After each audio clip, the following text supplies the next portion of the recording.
There's plenty of talk that Joe Biden is finished come November. That is, the Democrats will be thrashed in the midterm elections. I predicted this last year when, amongst other things, you had this geriatric president who could barely string a sentence together preside over the botched withdrawal from Afghanistan, and who, the same man, has allowed America's southern border to descend into an immigration crisis. Now it seems the mainstream media have finally come around to this understanding. They're starting to finally admit that Biden is economically illiterate. He and Kamala Harris have no answers or solutions to the economic struggles facing Americans, low wage growth and stubbornly high inflation.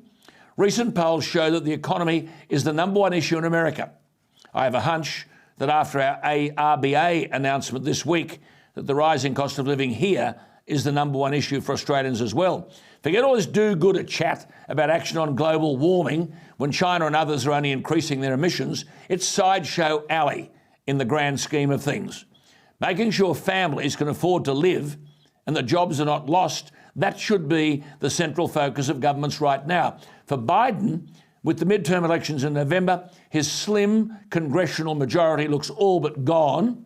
According to Real Clear Politics, which aggregates the country's most credible polls into averages, only 35.5% of Americans approve of the Biden handling of the economy, compared to 60.4% who disapprove.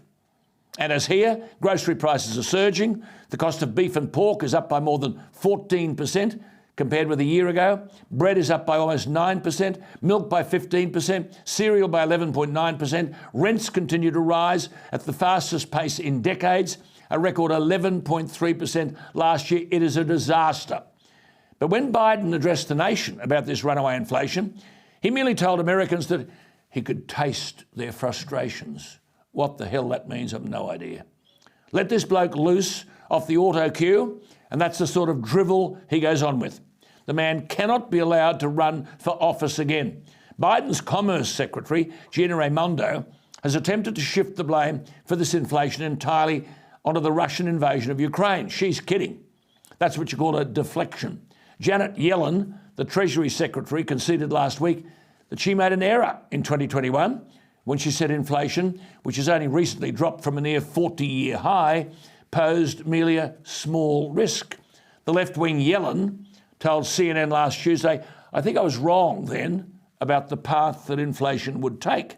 Now, these people are on big salaries, but are incapable of predicting the economically obvious, a bit like our Reserve Bank Governor, the $1 million Philip Lowe. They make these predictions, which the market and households and businesses take away as gospel, and then when it doesn't go to plan, they sometimes apologise, though our bloke doesn't, and certainly don't expect to be held to account. That's where Jim Chalmers is spot on. There needs to be an independent review of our Reserve Bank.